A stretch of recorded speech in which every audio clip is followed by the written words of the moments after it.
Hello and welcome to the new video of UpShifter, and so this time it is the Renault Mégane E-Tech.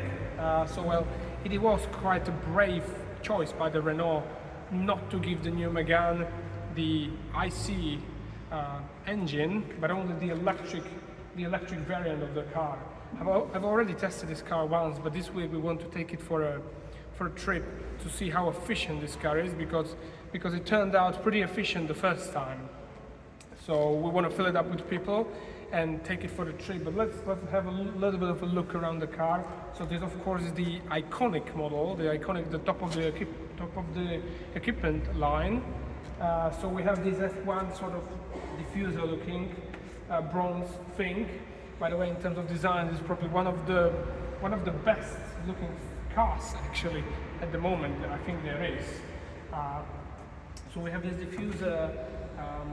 The whole of the front, well, apart from this part, there is no air intake, so the car is very aerodynamically efficient. It should be around 0.22 CD. Then we have the LED matrix light, I think. There are, and they have sort of a different signature than the other Renault cars. And there is, of course, this aerodynamic curtain on the sides of the front bumper for the efficiency. Now on the right side of the car, you have this charging port, which of course gives you the AC and the DC charging. The speeds are 22 kilowatts and 130 kilowatts fast charging. So yes, we're gonna find out how it is with charging. And then you have these rather unusual sized wheels, because they are 20-inch wheels, but they are sort of narrow. So they are 215, 40, I think, 215, 45 R20. So it's a very unusual size. It's probably going to be quite pricey when you're buying a tire for your car. So then, again, for the aerodynamic efficiency, you have hidden door handles here. You have hidden inside, and also the rear door handles are sort of in almost the C-pillar of the car, which is I think pretty good. And when the car opens up, they just pop up like this. So yeah, I mean, it's quite a nice feature, but I would like them maybe when you have this keyless entry, when you come to the car, I would like them to step up a little earlier than they do at the moment, because sometimes when you're in a hurry, it is quite late actually when they pop up.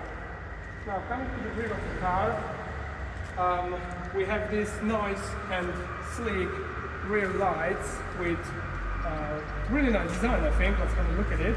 Yeah, like the nice 3D stitching design.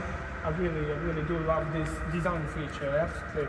I absolutely adore it. So yeah, that's very cool about the car. Then the other thing, you have a really small rear windscreen, for which they really had to come up with another solution, about which we'll talk in a second. And then there is the opening of the boot. So this is an electric car that costs 53,000 euros. So you would maybe expect the boot not to be opened manually just like this, but to be controlled electrically. But yeah, that's the way it is. It's not even optional. The boot in size, it should be 398 liters in the standard size, and it actually feels like it actually feels even more, I would say, more than 398 liters. And you can also opt for buying also the cable inside the car. One cable is of course coming as a standard with this car. So, yeah, we can go and have a look at the interior, because this car, when you step away, it looks really small, really compact. This car really reminds me of, it's almost a little bit bigger than the Clio, but in terms of space, well, I would say it's similar to the Clio in the back. So I sit behind myself just about, as I have the seat set to my lowest position, my feet are a little bit stuck under the seat. But yeah, there is decent headroom, considering that there is this sloping roof. There is decent headroom also for me. And yeah, I think it would be okay for 4 people to travel around. You also have some nice maybe higher quality details, like this carpeting in the door bin, which is in all 4 doors. I find is really quite nice and quite maybe making it feel a little bit more premium. And then of course in the back you have the air conditioning vents and 2 USB-C ports, which is okay. Yeah. Okay, so let's go for a drive in the electric Renault Mégane. But first let's talk about the interior, because they really had to go up with the quality, because of course this new generation is all electric and it costs more, and they really did. So you have really nice soft touch, sort of looking like leather, and it's a really nice stitching in the interior. You have this dash which is all around the front passengers. Of course it's not a real wood, but it sort of looks like it, and it has this squarey sort of look into it. You have nice ambient lighting all around you as well. You have more than 64 colors, I believe, to choose from. It is really nice, and it's very intuitive in the settings. You can really get to it really quickly. So, and then also what feels more premium than actually some premium cars, some smaller premium cars, is that you have carpeted door bins. You have these nice rubbery inserts here in all sorts of trays and the cup holders. So it's a good feeling interior in this regard. And then you have this nice technology in this rear view mirror here, so you can change it to the display if you want, or the normal mirror if you want to, because the rear window is really rather small. But myself, I was using the normal mirror, as it still is okay to see the traffic behind you. Now, in terms of the layout of the interior, I actually really quite like it. So you have the hardware controls for the air conditioning. You move the button up or down to increase or lower the temperature, which is, I think, pretty nice. You can also, this way you can set the blower of the ventilation, which in its first setting is actually really rather quiet, which I like. And then on the other side of the steering wheel, you can really quickly change, turn off or turn on the lane assist, which I always hate in the cars. You also have the option to turn the ESC, the stability system, off, and a little bit strangely, you have the handbrake on the left side from the steering wheel, which is rather strange. Now the steering wheel is a different shape. It's not a rounded steering wheel, it's more of a hexagonal steering wheel, but I find it really rather nice to hold, and it also has this nice sporty look into it, the perforated leather on the inside.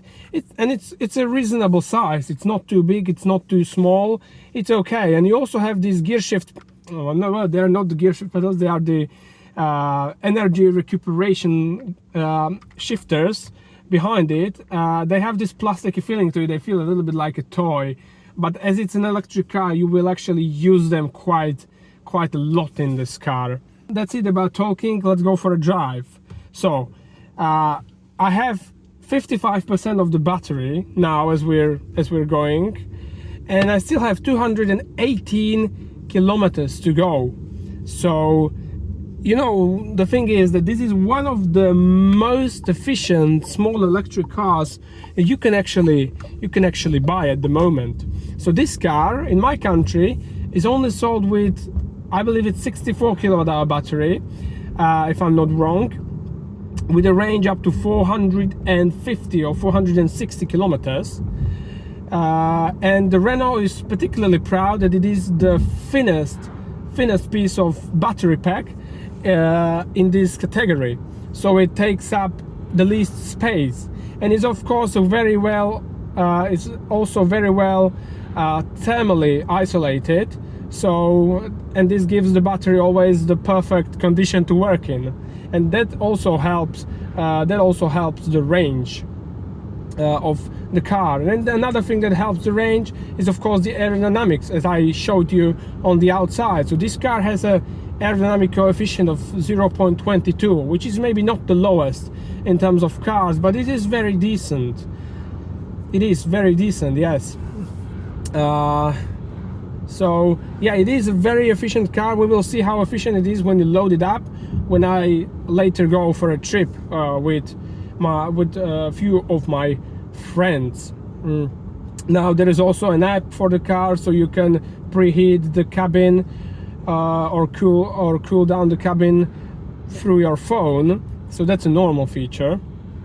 But how it is actually to drive? So the nice thing here is you have this multi-sense button on the steering wheel, and with this button you can change driving mode. So you can opt for comfort mode, eco mode, sports mode, or perso mode. The perso means personalized, so you can set these things. So for example, I have the engine on the sport because I want all of those 220 horsepower. I have the stiffer steering, and I also have the rear wheel steering set on comfort because I don't want it to be too aggressive. Yeah, and it's a really nice car to drive about, because the steering, even if it's stiffer setting, is reasonably light. The feedback, well, there is some feedback, but it's not the best steering in terms of being connected with the car, to be honest. The pedals, either the accelerator or the brake particularly is sort of too soft, and when you use the regeneration of the energy, when you put it to its top setting, it's actually moving the brake pedal on itself, like the computer is moving the brake pedal, which gives you really unnatural feeling when you're driving. So sometimes you want to step on the brake, but you're still doing the recuperation, and the pedal is suddenly somewhere down, and then when you step on it, it's really too soft. So you have to really put your foot deep. So it's not the best brake that I've had, and either in an electric car segment, it's not the best setup of the brake pedal that I have seen. Now when you start the car starts off with the level 1 of regeneration, because of course the car wants you to regen, but there is also this like 10% regeneration if you turn it down, and the car is almost like in a neutral if you go on a neutral in a normal car. So that is actually quite a nice thing, because these 10% that it gives you in its lowest setting is sort of an exchange for what the engine does in a normal car if you leave it in the gear. So yeah, now in terms of comfort, it is a comfortable car to drive, particularly from the side of sound isolation, because it is really quiet. I mean, honestly, I was driving it through a windy day, and it's just so nice. You can almost whisper on your passenger. So that is a really nice thing about this car. It actually feels very premium in this regard. Now in terms of driving comfort, it is a little bit strange. The wheelbase, I would say, is reasonably long, and the car goes, well, usually very well over the bumps.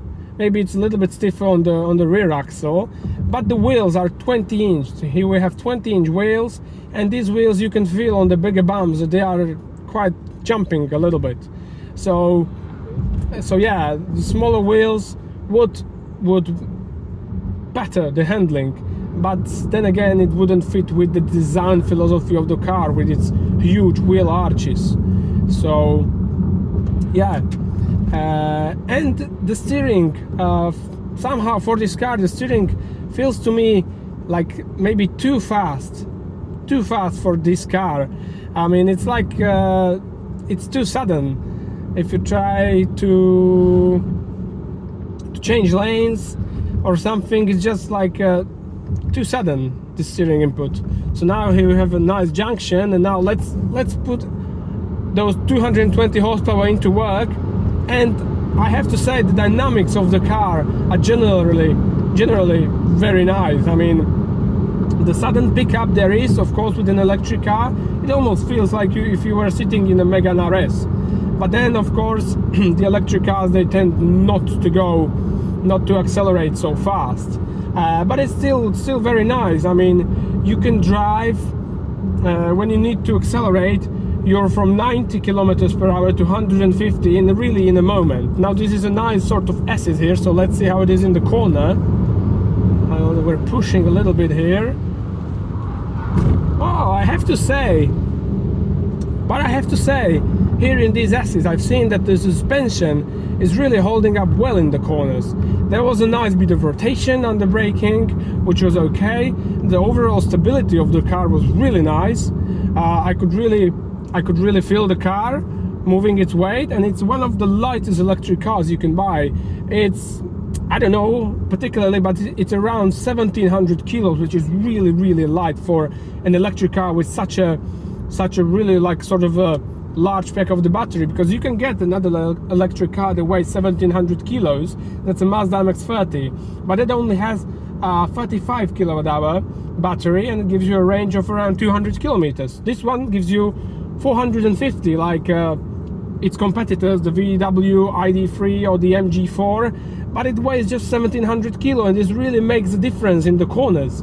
So it still feels sort of a sporty and sort of like a normal car in the corners than a heavy electric car than some people may be annoyed with.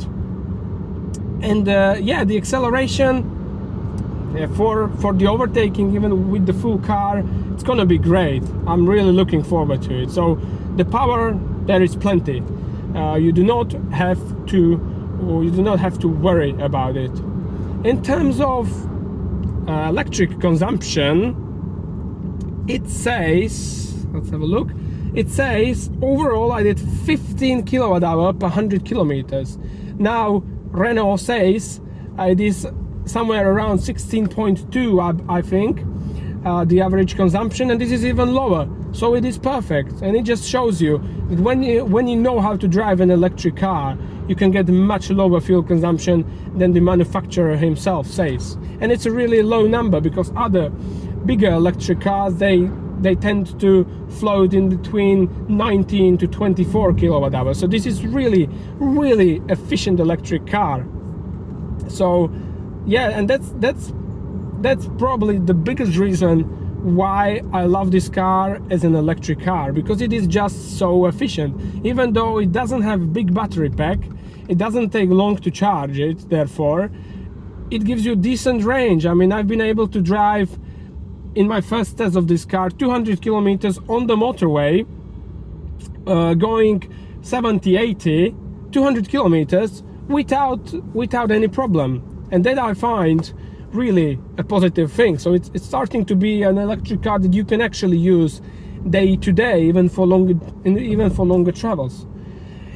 And for these longer travels, you also have massage seats. These front two passengers can enjoy a little bit of a massage.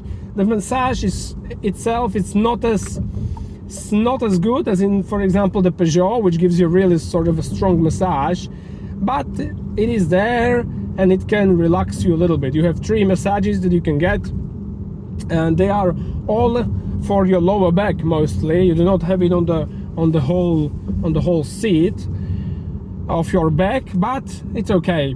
Yeah, and then also in terms of equipment, because it's a very well equipped car, you have these Harman Kardon speakers with around 410 watts of output, which is really rather nice. They play very nicely, and then if you compare it, you get the same sound system brand in the BMW as an optional sound system. So that is a really nice thing. So yeah, I mean, I think that's it about how this car drives, about the review of this car. It's a really rather okay car, and yeah, well, I will talk to you on the trip, and we will see how the range and how it is when you fill it up with 4 people and go for a longer trip with this car. So until then, see you.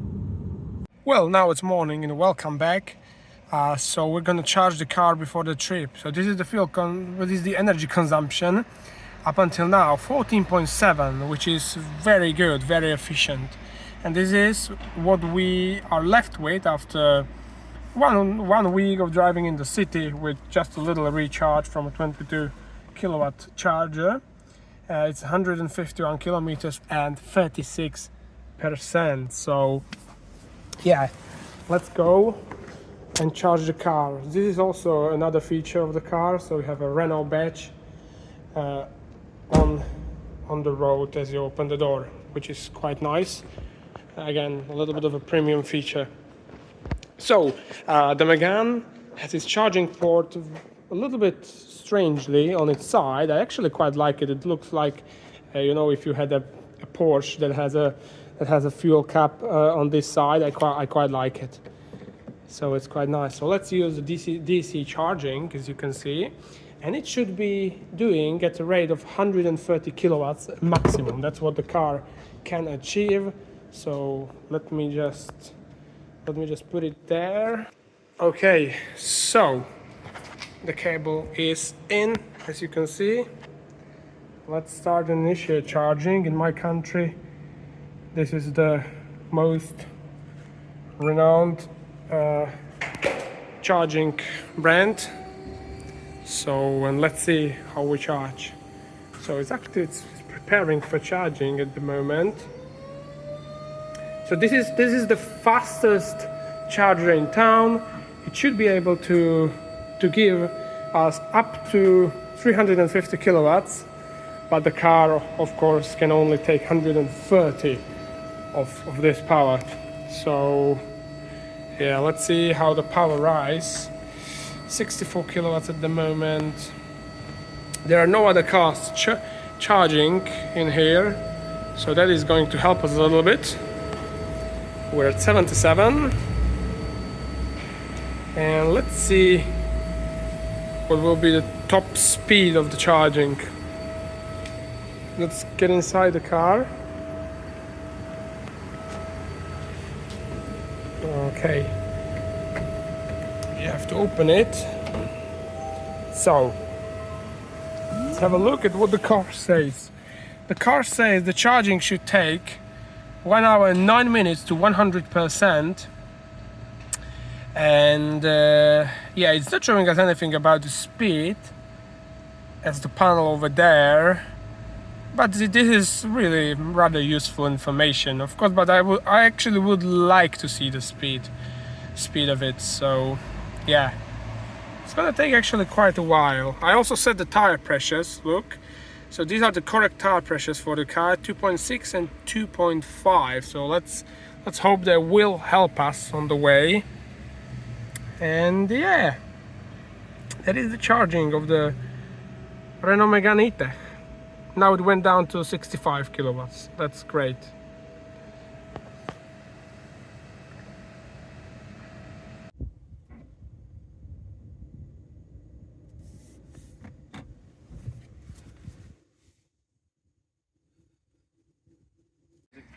Okay, so this is, yeah, we're fully packed. So